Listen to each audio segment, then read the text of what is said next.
Ya conocéis a Steinitz. Está considerado como el primer campeón mundial de la historia.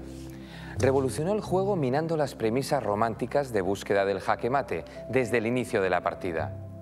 El nuevo paradigma posicional que inauguró este ilustre jugador se basa en el concepto que desarrollaremos a continuación, la ventaja material.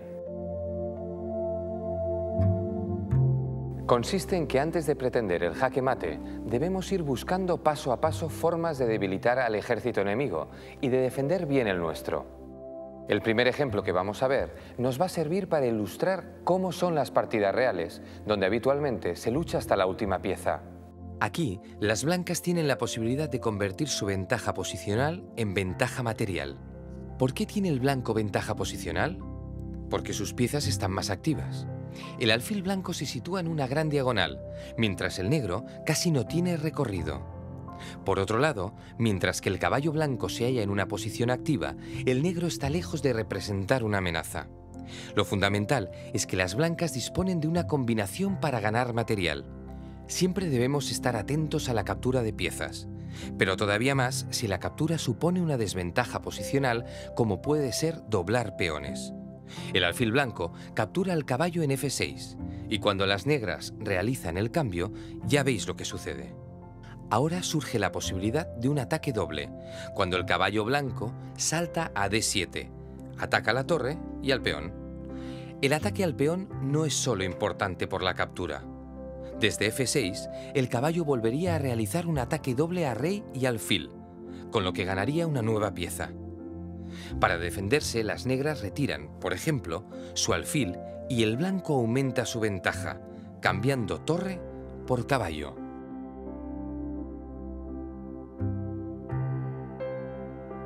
En este momento, las blancas ya han conseguido la ventaja material.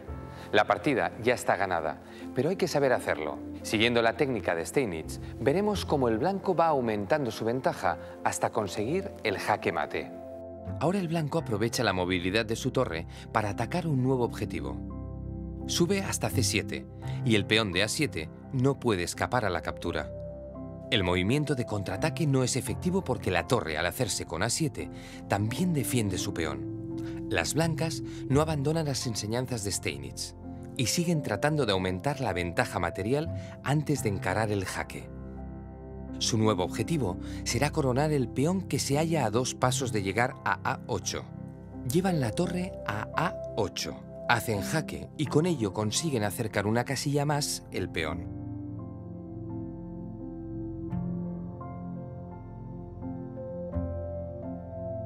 Al retirar la torre, el camino ya está despejado para el peón.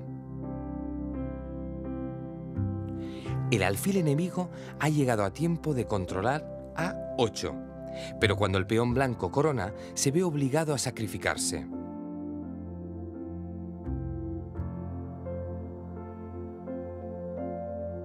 Resultado: las blancas siguen aumentando la ventaja. Con torre y rey blancos contra rey negro, la victoria es facilísima. A continuación, la torre y el rey van a dedicarse a ir capturando todos los peones enemigos.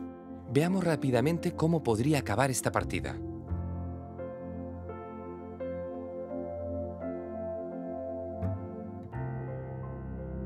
En pocos movimientos, el rey blanco ya amenaza situándose en F4, tras lo cual el peón en F5 estaría perdido. Cuando las negras pretenden evitarlo con el rey, un peón blanco corta el paso.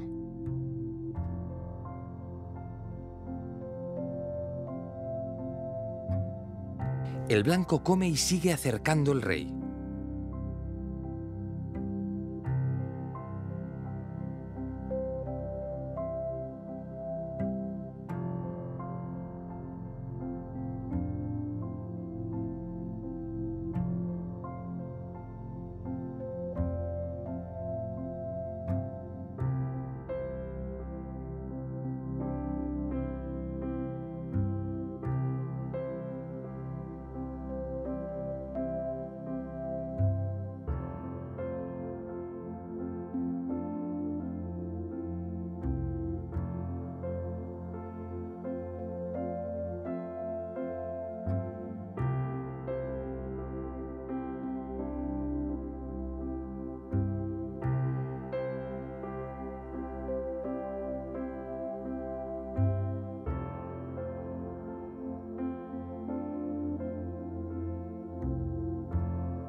Finalmente, cuando el rey queda cerrado, es el momento de buscar el jaque mate. Permitidme un apunte antes de continuar con el siguiente ejemplo. En ajedrez podemos distinguir dos tipos de ventajas. Por un lado, las temporales. La ventaja en el desarrollo de las piezas durante la apertura es un buen ejemplo. Nos beneficia, pero si no sabemos hacer evolucionar nuestro juego, el rival nos igualará con rapidez. Por otro lado, están las permanentes. La ventaja material, por ejemplo, nos otorga una superioridad más estable y duradera. Interesante partida, ¿verdad? Bien, pasemos ahora a otro ejemplo. Las blancas superan a las negras tan solo por un peón. ¿Qué pueden hacer para sacar partido a esta situación? Simplificar, es decir, provocar una serie de cambios hasta que la coyuntura les sea claramente ventajosa. Lo veréis claro con una comparación. Imaginaos una gran batalla entre un ejército con 100 soldados y uno con 99. La diferencia entre dos grupos tan grandes es mínima. Sin embargo, si esta desventaja se mantiene hasta que solo quedan 2 soldados contra 1, la cosa cambia de forma considerable. Así que, cuanto más simplificamos, más se nota la ventaja material que podamos tener. En este caso, la jugada idónea para simplificar es la siguiente. La torre se desplaza hasta G6 para hacer jaque.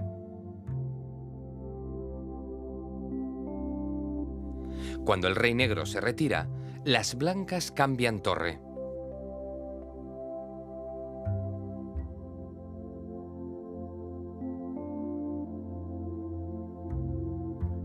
Con la torre negra en el tablero, los dos peones blancos hubieran sido fácilmente neutralizados, pero ahora son imparables. Uno de ellos avanza directo a la coronación. Si el rey enemigo trata de evitarlo, avanza el otro peón. Está claro que, en un momento u otro, las blancas conseguirán dama, y entonces la victoria será definitiva. ¿Veis? La simplificación conseguida cambiando las torres ha permitido a las blancas ganar la partida. ¿Qué mejor manera de entender los conceptos básicos del juego de Steinitz que verlo jugar? A continuación seguiremos una partida de este ajedrecista y veremos cómo se combinan en la práctica los principios que hemos venido enunciando. Se trata de uno de los enfrentamientos disputados en 1870 durante una sesión de simultáneas. Pero veamos antes en qué consisten las partidas simultáneas. El origen de este tipo de eventos es incierto. Hay quienes los sitúan en el siglo XII, pero para otros no existieron antes del XVI. El funcionamiento es el siguiente. Un jugador, por lo general de un nivel alto, juega múltiples partidas a la vez con varios jugadores, normalmente de rango inferior. En una exhibición de estas características pueden llegar a competir 20 o más ajedrecistas contra uno. El jugador solitario va de tablero en tablero en un orden prefijado. Lo habitual es no utilizar relojes, aunque también existen simultáneas cronometradas en las que, dada la presión del tiempo, participan menos oponentes. Ocasionalmente, algunos grandes maestros se han atrevido a dar exhibiciones simultáneas de ajedrez a la ciega. En este caso, el exhibidor da y recibe verbalmente las indicaciones de los movimientos a través de un árbitro o intermediario. En el caso que nos ocupa, Steinitz alcanzó esta posición donde tenía un peón menos y las negras acababan de ofrecer cambio de damas. Este brillante jugador alcanzó a ver que, a pesar de tener menos peones, el cambio de damas le convenía para sus futuros movimientos. Al desplazar el caballo negro para recapturar la dama enemiga, Steinitz consiguió la ventaja posicional. Quedó libre B6. El caballo blanco saltó a la casilla y consiguió un ataque doble contra torre y alfil. La torre se vio obligada a defender el alfil y tuvo que abandonar el peón de A4, que rápidamente fue capturado. En este momento, las blancas ya habían conseguido la igualdad material. Además, el caballo en A4 se disponía a atacar al peón de C5. Pero no era esta la única ventaja de las blancas. Observad que las negras, por haber perdido el enroque, tenían su torre de H8 sin participar en el juego, lo que aumentaba la precariedad de su posición. Desarrollar la torre costó a las negras unos cuantos movimientos. A continuación veremos cómo aprovechó Steinitz esta situación. Lo lógico por parte de las negras hubiera sido defender el peón en C5 para mantener la igualdad material. De todas maneras, las blancas podrían haber seguido atacando con el alfil a C4. Una vez eliminado el caballo enemigo, hubiera caído también el peón. En la partida, las negras lo pusieron más fácil. Jugaron directamente alfil E6, con lo cual las blancas capturaron peón en C5 a continuación. 3 jugadas después del cambio de damas, Steinitz se ponía por delante en cuanto a ventaja material. Consiguió convertir la ventaja posicional en material. Las negras intentaron sacar su torre a toda velocidad, pero los turnos que emplearon en ello dieron tiempo a las blancas para aumentar su ventaja.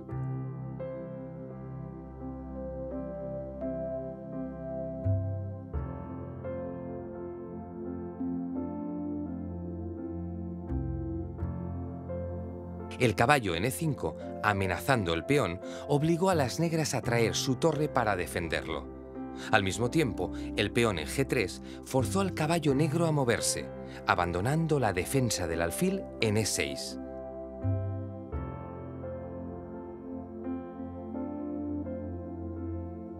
En este momento, el caballo en E5 saltó a F7 y capturó el peón, sostén del alfil de E6. De esta manera, el alfil negro quedaba indefenso ante la acción combinada del caballo de C5 y la acción de rayos X de la torre blanca de E1 clavando al alfil. Las negras capturaron el caballo con el rey, pero las blancas se hicieron con el preciado alfil negro. ¿Resultado? Las blancas habían ganado un nuevo peón. Con un tablero así, la partida está decidida. Pero, ¿cuál creéis que fue el siguiente objetivo de las blancas? Exacto. Una vez conseguida la ventaja material gracias a la posicional, debemos buscar la simplificación.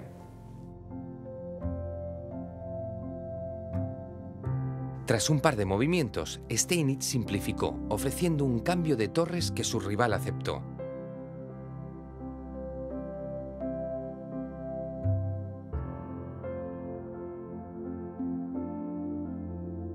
En su siguiente turno, llevó la torre a B7 para atacar al peón en G7 junto al caballo. A partir de ahí, puso en marcha una amenaza terrible para su contrincante. Movió el peón a A4 con intención de coronarlo y aumentar su ventaja material. Cuando las negras intentaron evitarlo, Steinitz defendió su peón con el alfil en B3. Ya completamente perdidas, las negras trataron de contraatacar amenazando el caballo con la torre. Sin embargo, el caballo blanco se retiró sin problemas, manteniendo la amenaza contra uno de los peones enemigos. Con una gran desventaja de 2 peones, las negras ya no daban más de sí. Defendieron el peón en C6, aunque entonces el peón blanco siguió su camino hacia la coronación. En un intento desesperado, el rival de Steinitz trató de poner en juego un caballo. Lo único que consiguió fue dejar desprotegido el de D5. A continuación, el campeón del mundo remató la partida con una elegante combinación, saltando con el caballo a C6 y capturando el peón que defendía al caballo en D5. Las negras capturaron el caballo blanco y las blancas hicieron lo propio con el caballo negro. Steinitz seguía simplificando, además de haber ganado un nuevo peón. En este punto de la partida, las blancas han conseguido todo lo que querían. Tenían una ventaja de 3 peones y habían simplificado de manera considerable el tablero. Además, fijaos que el alfil de Steinitz amenazaba la torre y el caballo del rival. La inferioridad material y posicional era tan grande que lo mejor que podían hacer las negras era abandonar. Y eso fue lo que ocurrió. Una vez más, Steinitz venció gracias a su innovadora forma de jugar.